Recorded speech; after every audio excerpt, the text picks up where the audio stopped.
کانر و کلی و خانواده‌شون در حال گشتن توی یک معدن توی نوادا بودن. تقریبا به قسمتش میرسن که نیمه بسته بود ولی خب قابل دسترسی بود.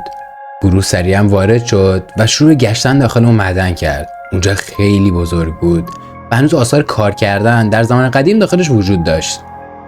گروه کاملا ساکت بود چون نمیخواستن ریسک کنن که یه وقت معدن ریزش کنه. زمان زیادی نمیگذره که اونا با یک چیز ترسناکی روبرو میشن. Do you see that reflection? They're trying to check it out.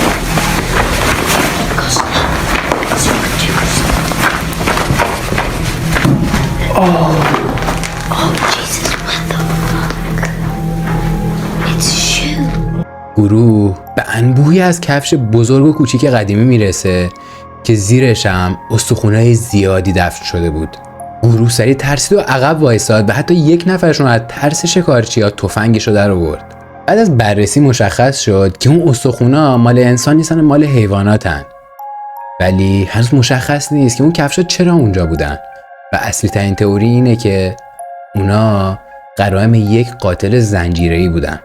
اگه به کفشا دقت کنین بعضیاشون انگار دهه هاست که اونجان و بعضیاشون انگار فقط چند ساله که اونجان و این نشون میده که این کفشا یهو اونجا ریخته نشدن و طی سالهای زیادی جمع‌آوری شدن. اون گروه اونجا رو ترک میکنه و در آخر هیچ توضیحی برای اون کفشا وجود نداشت. یوتیوبری به نام دتلاین 420 در گشتن توی یک جنگل توی نیویورک بود تا اینکه به ترسناک ترین چیزی که تا حالا توی عمرش دیده بود نزدیک شد. The chase because I might die. Look what these fucking are. به طور منظم توی تعداد زیادی از درختای اونجا عکس افراد گم شده زده شده بود. مشخص نیست که اونا اونجا چی کار میکردن، ولی چیزی که ترسناکش میکرد این بود که اون افراد واقعا گم شده بودن و ساختگی نبود. یه تئوری هم هست که شاید که میخواست اونجا فیلم برداری کنه و اونجا رو این شکلی کرده باشه. اون وقت توی پوستر را دقت کرد فهمید که اون افراد مال ایالت‌های مختلف آمریکا بودن که در سالهای مختلف گم شده بودن. مشخص نیست که اینا کاری قاتل سریالی بوده یا یک جوک مسخره، ولی خب در صورت خیلی ترسناکی بود. اون مرد چیزای عجیب دیگه هم اونجا پیدا میکنه ولی بعد از شنیدن یک صدا سریع از اونجا فرار میکنه.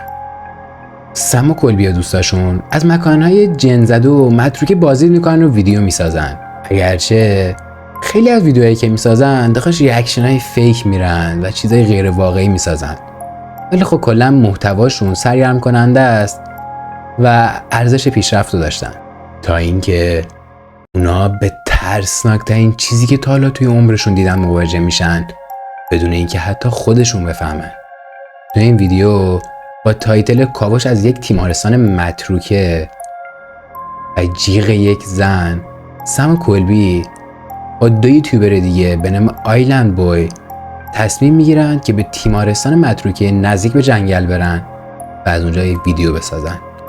مثل همه ویدیوهاشون اونا دارن اونجا میگردن و قسم میخورن که یکی باهاشونه. I literally think there was something downstairs. Whatever thing that you heard earlier. I think that's basically all there is there. No to explore. It's just a bunch of rooms. Well then let's go over and figure out what's downstairs before it comes up. یهو اونا صدای آژیر پلیس رو میشنون و فکر میکنن که دنبال اونا اومدن چون اونا اجازه ورود به اون تیمارستان رو نداشتن. اونا سریع وارد جنگل میشن تا از اونجا فرار کنن و داشتن فرار میکردن. What the f***? You hear that? Yeah, get out of here. Go. Guys, run. صدای جیغ بلند یک زن رو داخل جنگل میشنون. اونا میترسن و سرعتشون رو بیشتر میکنن و تا وقتی که از جنگل خارج شن صدای جیغ زدن اون زن ادامه داشت. بعد از اون اتفاق ویورا کنجکاو میشن که برای اون زن چه اتفاقی افتاده و چند هفته بعد مشخص میشه که اون اتفاق توسط سم کلبی برنامه‌ریزی نشده. اگه به این نقشه نگاه کنین جنگلیه که این گروه یوتیوبر در اوایل سپتامبر 2017 به اونجا رفت و درست اینجا در 13 سپتامبر جسد لورن والن باردار در قبر کم عمق پیدا شد. گرچه توسط سم کلبی تایید نشده ولی الان دیگه قطعا میفهمید که صدای جیغ اون زن برای چی بوده.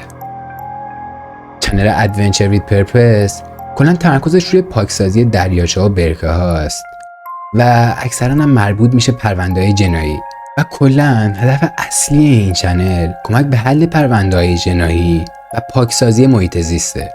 همین دلیل در 26 می 2020 اونا تصمیم میگیرن که یک دریاچه توی پورتلند رو پاکسازی کنن. شروع عملیات اونا متوجه یک ماشین توی عمق خیلی زیاد میشن و تصمیم میگیرن که طی یک عملیات اونو بیرون بیارن. اونای عملیات رو به صورت لایو انجام دادن و وقتی ماشین بالا اومد با چیز ترسناکی روبرو شدن.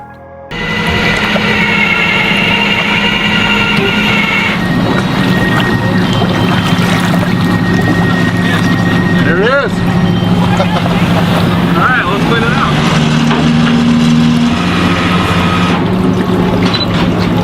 There's a shoe in there. Whoa, whoa, whoa, whoa, whoa, whoa, whoa, whoa, whoa, whoa, whoa, whoa! Call the cops! Call the cops! Call the cops! جسد یک انسان متلاشی شده با استخوناش جلوی ماشین افتاده بود. اونا سریع پلیس رو خبر میکنن.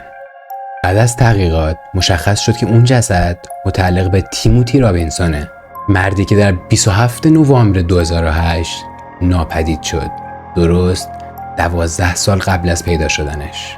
به خانوادهشون خبر دادن و اونا بالاخره خیالشون بعد از 12 سال راحت شد. چنل کاوش با جاش، همونجوری که از اسمش مشخصه، از جای مختلف بازدید میکنه و ویدیو میسازه. توی یکی از ویدیوهاش اون و گورش قصد دارن از یک غار بزرگ توی واشنگتن بازدید کنن. طول این غار چیزی حدود 3 کیلومتر بود، ولی فضای زیادی برای بازدید کردن داشت و خطر کمی برای گیر کردن. اونا به جایی میرسن که دیگه فضای کمی برای عبور وجود داره، ولی ریسک میکنن و ادامه میدن. هرچی میرن جلوتر اون راه تنگتر و تنگتر میشه.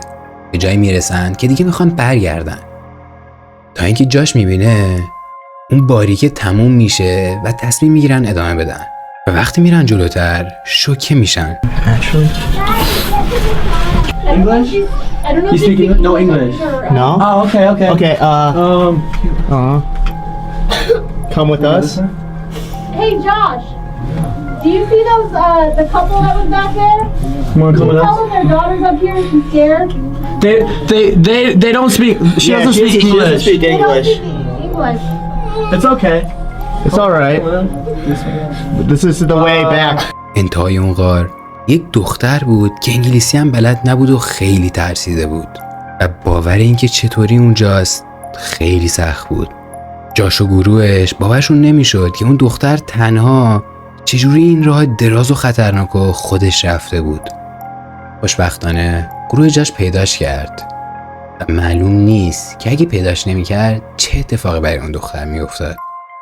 ولی باور کنید کم اندازه اون دختر خوششانس نیستن و بعضیا بودن که گم شدن و هیچ وقت پیدا نشدن. من راجعشون یه ویدیو ساختم که بعد از تموم شدن این ویدیو لینکش رو براتون میذارم و میتونین اونم تماشا کنید. امیدوارم این ویدیو خوشتون اومده باشه و تا یه آپلود دیگه بدرود.